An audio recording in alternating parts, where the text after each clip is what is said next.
আসসালামু আলাইকুম। আশা করি সবাই ভালো আছেন। আজ আমি আপনাদের সাথে বাঁধাকপি ও ডিম দিয়ে ভিন্নধর্মী একটি রেসিপি করে দেখাবো, যা মাছ মাংসের স্বাদকেও হার মানাবে। আশা করছি রেসিপিটি আপনাদের খুবই ভালো লাগবে।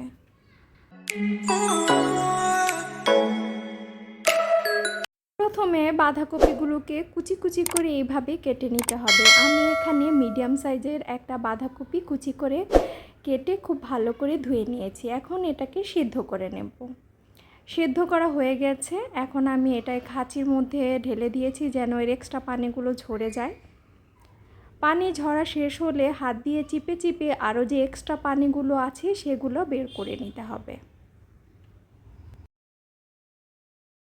সবগুলো বাঁধাকপি থেকে আমি পানি ঝরিয়ে নিয়েছি। এ পর্যায়ে এসে আমি এখানে মরিচের গুঁড়ো অ্যাড করছি। মরিচের গুঁড়োটা আপনারা স্বাদ মতো দিয়ে নেবেন। এখানে আমি 2 চা চামচ মরিচের গুঁড়ো অ্যাড করলাম। আরও স্বাদ মতো লবণ এবং মরিচের গুঁড়োটা অ্যাড করার পর সব কিছু উপকরণকে খুব ভালো করে বাঁধাকপির সাথে মিশিয়ে নিতে হবে। এখন এর সাথে অ্যাড করে দিতে হবে একটা ডিম। বাঁধাকপি যদি বেশি হয় সেক্ষেত্রে আপনারা ডিমের পরিমাণটা বাড়িয়ে দিবেন। যেহেতু আমার এখানে একটা বাঁধাকপি, তাই একটা ডিমেই হয়ে যাবে। ডিম আর বাঁধাকপিটাকে খুব ভালো করে মাখিয়ে নিতে হবে। ডিম এবং বাঁধাকপি মাখানো হয়ে গেলে অল্প করে এখানে কর্নফ্লাওয়ার অ্যাড করে করে একটা ডোর মতো তৈরি করে নিতে হবে।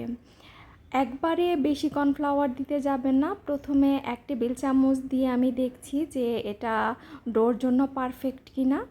যদি মনে হয় যে ডোর জন্য পারফেক্ট না, সেক্ষেত্রে আমি আরও 1 টেবিল চামচ অ্যাড করব।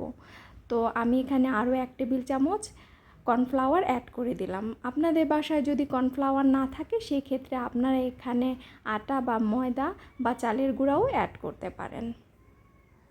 তো সব কিছুকে খুব ভালো করে মাখিয়ে নিচ্ছি। মাখানো হয়ে গেলে হাত দিয়ে দেখবেন যে এটা বল সাইজের হচ্ছে কিনা। চুলায় একটা পাত্র বসিয়ে দিয়েছি। এখানে আমি তেল দিয়ে দিয়েছি। তেলটা হালকা গরম হলে এর মধ্যে আমি বাঁধাকপিটা বল বল সাইজের করে আমি সবগুলো বাঁধাকপিকে দিয়ে দিব। ঠিক এই সাইজের করে তারপরে সবগুলো বাঁধাকপিকে আমি হালকা ব্রাউন করে ভেজে নেব।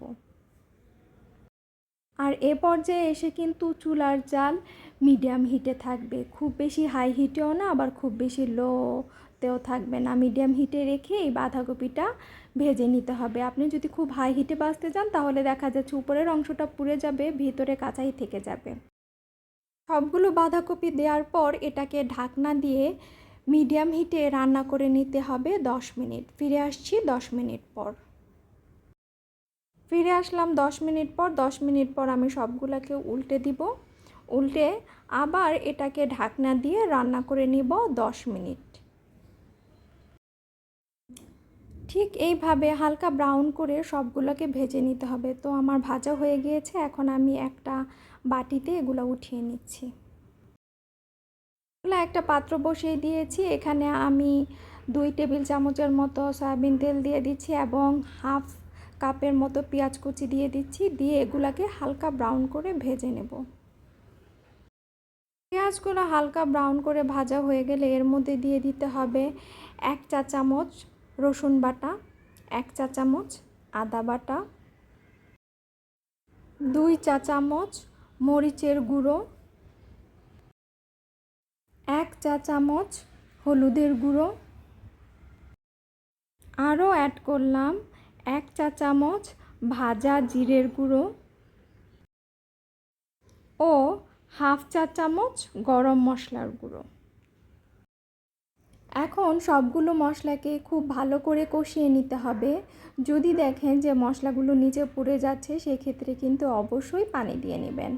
অল্প অল্প পানি দিয়ে দিয়ে মশলাটাকে খুব ভালো করে কষিয়ে নিতে হবে যতক্ষণ পর্যন্ত এর কাঁচা গন্ধটা দূর না হয়ে যায়। অ্যাড করে দিলাম স্বাদ মতো লবণ ও 4-5টা আস্ত কাঁচামরিচ। এখন সবগুলো মশলাকে খুব ভালো করে কষিয়ে নিতে হবে।